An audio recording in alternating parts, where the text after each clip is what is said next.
Hi guys! Today we are learning how to use Google Translate on WhatsApp. First, unlock your phone and go to your home screen. Now open the WhatsApp application from your phone. Once WhatsApp opens, select the chat where you want to translate the message.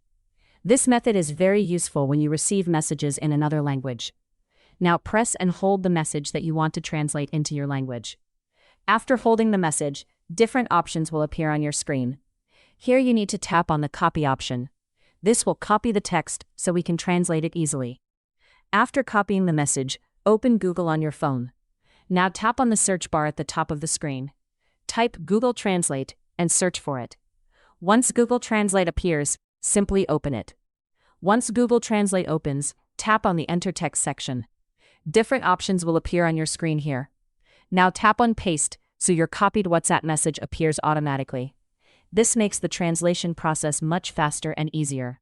Now tap on the language option shown on the right side of the screen. Here you will see many different languages available. Select your desired language to translate the message instantly.